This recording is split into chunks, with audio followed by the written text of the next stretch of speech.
Yep, so we are now at chapter 3. The war between the house of Saul and the house of David lasted a long time. Now remember that the men of David, led by his commander Joab, a very highly respected warrior, and he, together with the other men of David, and the sons of Zeruiah, together in that group, went and faced off with the men of the side of Israel. Remember now, Judah had anointed David as their king, while the rest of Israel had chosen the son of Saul. His name was Ishbosheth as their king, and this was overseen by Abner, the commander of Saul's army. And when they settled, they went to a place and pretty much did a wrestling match one-on-one. And it says that what happened is that this is now chapter 2, just to do a very brief recap.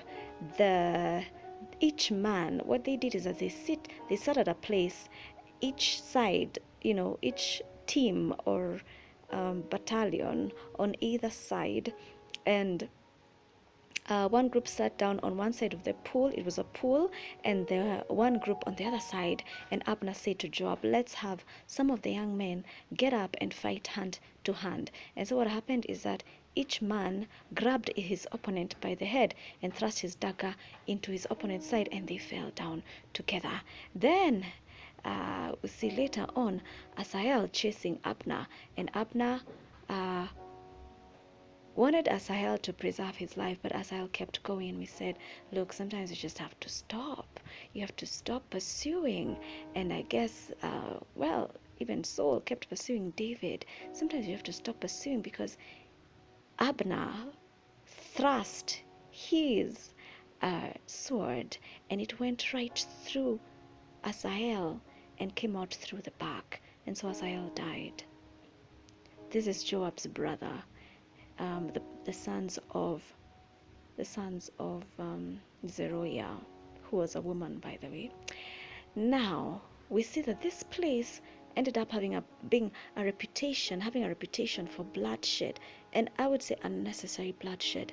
But they had to sort of determine who was the boss, who are the bosses, which team or which group was ruling over which one, and who was gonna have dominance over the other. And for that there had to be a fight, I guess, to establish it, because there's a fight over territory. So this territorial fight ended up giving a reputation of this place where they were fighting. It ended up being called this place in Gibeon, it was called Helkath Hazurim, where the pool was. And Helkath Hazurim means the field of daggers or field of hostilities. Remember, these are all brothers and sisters from the same, tribe, or rather from the same nation of Israel, but one tribe against another, and predominantly Judah against Benjamin. So in chapter 3, it says that the war between the house of Saul and the house of David lasted a long time, and David grew stronger and stronger. And while the house of Saul grew weaker and weaker, sons were born to David in Hebron. His firstborn was Ammon, the son of Ahinoam of Jezreel. His second, Kileab, son of Abigail, the widow of Nabal of Carmel. The third, Absalom, son of Maacah, daughter of Talmai, king of Geshur. The fourth, Adonijah, son of Haggith. The fifth, Shephatiah, the son of Abital. And the sixth, Ithream, son of David's wife, Eglah. These were born to David in Hebron. During the war between the house of Saul and the house of David, Abner had been strengthening his own position in the house of Saul. Now Saul had a concubine named Rizpah, daughter of Aiah, and Ishbosheth said to Abner, "Why did you sleep with my father's concubine?" Abner was very angry because of what Ishbosheth said. So he answered, "Am I a dog's head on Judah's side? This very day I am loyal to the house of your father Saul and to his family and friends. I haven't handed you over to David, yet now you accuse me of an offense involving this woman. May God deal with Abner, be it ever so severely, if I do not do for David what the Lord promised him on oath, and transfer the kingdom from the house of Saul, and establish David's throne over Israel and Judah from Dan to Beersheba. Ishbosheth did not dare to say another word to Abner, because he was afraid of him. Then Abner sent messengers on his behalf to say to David, "Whose land is it? Make an agreement with me, and I will help you bring all Israel over to you." "Good," said David, "I will make an agreement with you, but I demand one thing of you. Do not come into my presence unless you bring Michal, daughter of Saul, when you come to see me." Then David sent messengers to Ishbosheth, son of Saul, demanding, "Give me my wife Michal, whom I betrothed to myself for the price of 100 Philistine foreskins." So Ishbosheth gave orders and had her taken away from her husband, Paltiel, son of Laish. Her husband, however, went with her, weeping behind her all the way to Bahurim. Then Abner said to him, "Go back home." So he went back.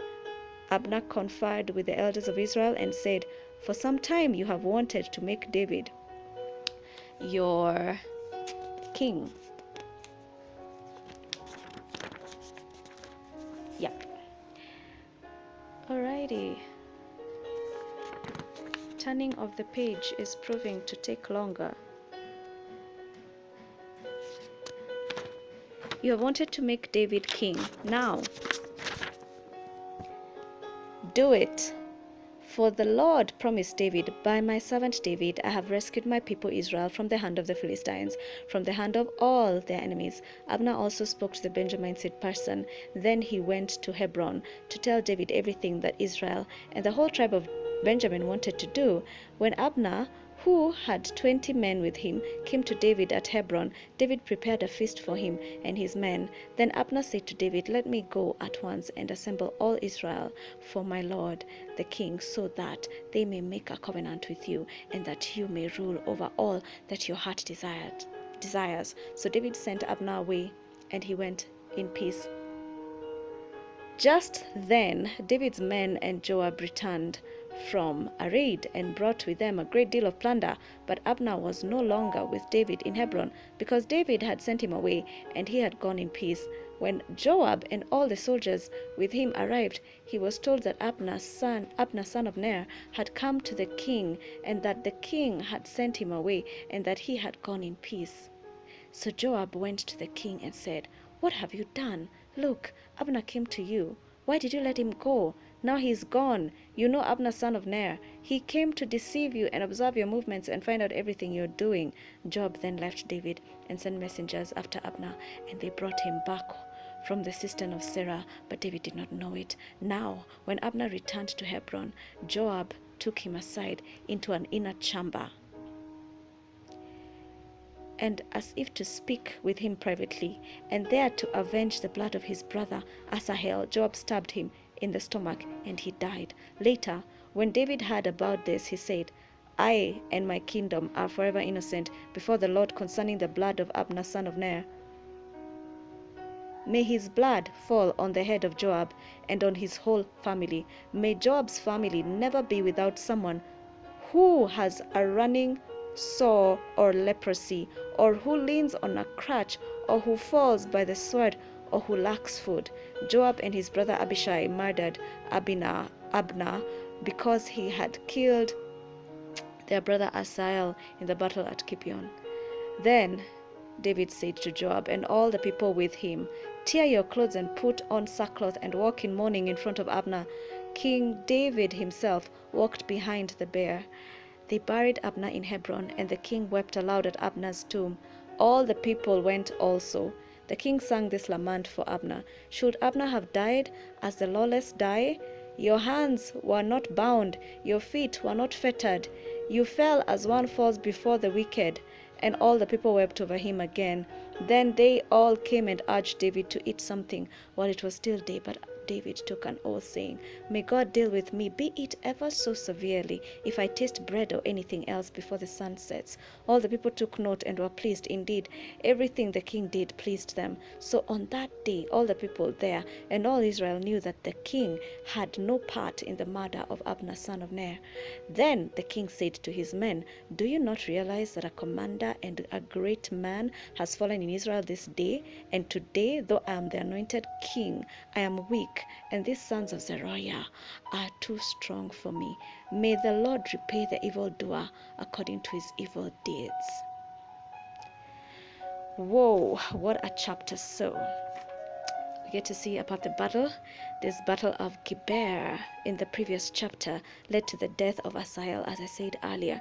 Remember that David was starting to mesh with or make amends with the relationship of the people of Benjamin, and he had sent a message in chapter 2 and asked them to be strong because their son Saul had died,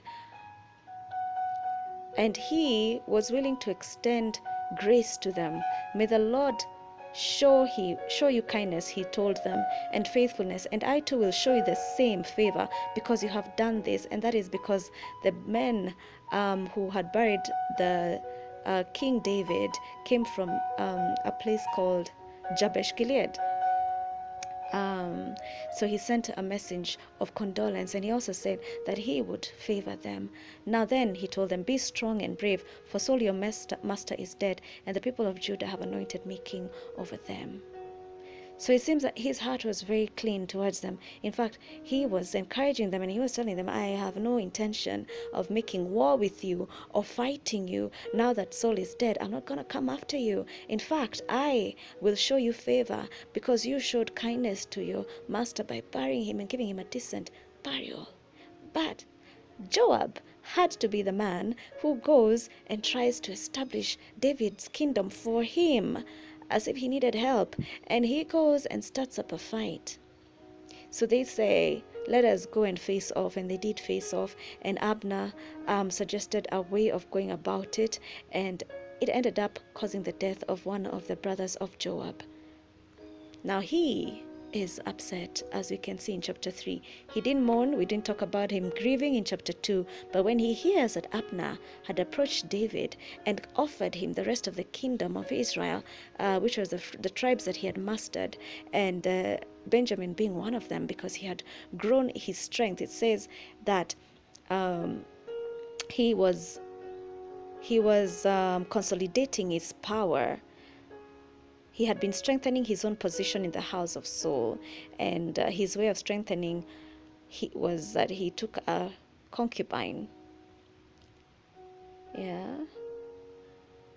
named Rizpah, daughter of Aiah. So now we see that Abner is growing in strength and influence as the commander of the army of now the late King Saul, but the son Ishbosheth confronts Abner and asks, "Why did you sleep with my father's concubine?" Now we are not told whether he did actually sleep with her or not, but it seems that Abner was so ready to give over Ishbosheth to David because of that confrontation that he actually made good and went ahead and went to David and told him, "Hey, I know that you're king. I will make peace with the rest of the people that I have alliances with, and I will talk to them, and you will become king over the whole of Israel." Now Ishbosheth did not dare confront Abner, and we see that he was weak, because if he was one of the Joab types, then he'd have probably killed Abner. But he held his peace, noticing that Abner had become powerful. And so, having been silenced, Abner is now more or less in control of Saul's territory. And so Ishbosheth even obeys the orders from Abner for Michal, the daughter of Saul, who had been given to David, to be returned. And he does not question a thing, and he actually agrees to get one man to give up his wife because of the order that David had given. He said, "Look, I have no problem with you handing over the rest of the kingdom to me, but make sure that you come back with Michal." And so Abner ensured that Michal was returned, and Ishbosheth had not a single say in that matter. He just obeyed Abner's command. So we see that Abner wanted to make an agreement with David, and he wanted to help bring Israel back. We don't know what he wanted in return, but Joab may have smelt something there, some suspicion, and we see that this suspicion led him to get Abner to be recalled, although he had left the presence of David in peace. Really, David had not demanded anything from Abner, but Joab felt, no, you're not going to bring the person who murdered my son into alliance with you. And notice that David had nothing to do with the previous battle that led to the murder of Asahel, Joab's brother. So he probably didn't even know about it, and we're not told that he did know anything about it. So David, now learning that Joab had lured Abner back and stabbed him in the stomach in the pretense that he was speaking to him privately. And this is what David says. He says, may his blood fall on the head of Joab and on his whole family. May Joab's family never be without someone who has a running sore or leprosy. It is a curse on Joab and his family. Or who leans on a crutch, or who falls by the sword, who lacks food. May there be nobody. May there never be a person in the family of Abner that runs a sore or leprosy, leans on a crutch, or falls by the sword, or who lacks food. And so, while Joab was trying to avenge of the blood of his brother Asahel, and we saw that David never tried to avenge anything for himself. Indeed, he listened to his now wife, who was then Naboth's wife, Abigail, who told him, do not avenge my husband Naboth's wickedness, when he refused to feed the men of David. And she said, you know what, don't let this curse fall upon you. Don't let God destroy you or taint your image or your name as a king of Israel by killing my husband. And here, Joab doesn't seem to have learned anything from that action by David, and he wants to avenge the blood of his brother Asahel from killing Abner, and he does so. And so, as a result of a series of incredibly wrong moves, now David has pronounced a curse on his entire family for lineages to come. In fact, he says, never should there lack a person with leprosy, a sore, or leans on a crutch, or falls by the sword. And David said to Joab, all the people with him, tear your clothes. And again they go into mourning. And we see David leading in the mourning of this great man, Abner, who was a commander of Saul's armies. And he actually leads them by saying, Abner, why should he have died a lawless death? His hands were not bound, neither were his feet fettered. He fell as one falls before the wicked. And he was really mourning the wickedness behind it, and how unfair the whole situation of how he died was. It was not a fair death. It was not a fair fight. And in this deception, a man lost his life. And we see again David leading in the mourning of a great man. And he asks his men, do you not realize that a commander and a great man has fallen in Israel today? And today I'm anointed king. I'm weak, and these sons of Zeruiah are too strong for me. So he realizes that Abner's murderer is in his camp, Joab. And Joab was a ruthless man. He could have done anything to protect and to gain power and to protect his territory for power. And we see that David, though he wasn't power hungry, had a key staff member who was going to go at any lengths to secure his own power in the guise of securing the power of his leader. Look at how he speaks to David. And Joab went to the king and said, what have you done? Look, Abner came to you. Why did you let him go? He's questioning him. Why did you let him go? Now he's gone. You know Abner, son of Ner, he came to deceive you and observe your movements and find out everything you are doing, which may not have been true, but he was upset about this death of his of his brother Asahel. And because he wanted to avenge him, he may have lied about what the intention of Abner was, because he was still bitter, he was still mad, he was still upset. So David realizes this is a man who is the leader of my army, and he's strong. Him and his brother were part of his army. Now, he's in mourning. What will happen? What is going to be the result of this realization? Is he going to get fired? Is Joab going to be killed? What is David going to do? So, we see the result of the death of Asahel, this one of the sons of Zeruiah, the rest being Abishai and Joab, who together conspired to revenge his death, or the death of his brother, by killing Abner, who had warned who had warned Asahel, don't pursue me. And so we need the discretion, or to have discernment, to know when to pursue and what are we doing by pursuing an enemy. We see that David, even though he was meant to pursue Saul or kill him, he never laid a hand on him.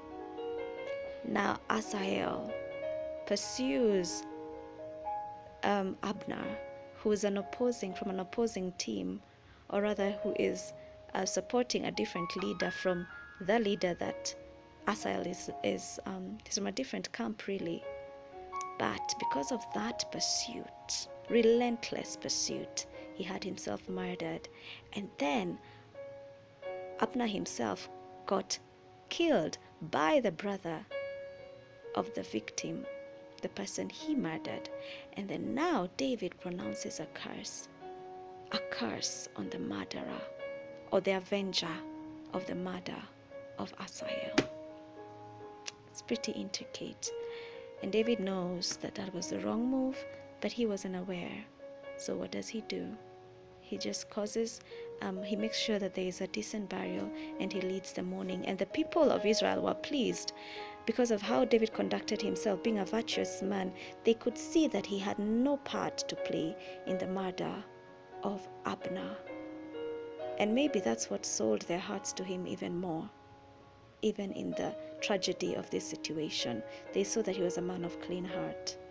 So we see what happens next and how David is able to, if he's able to master or discipline Joab at all. See you next time.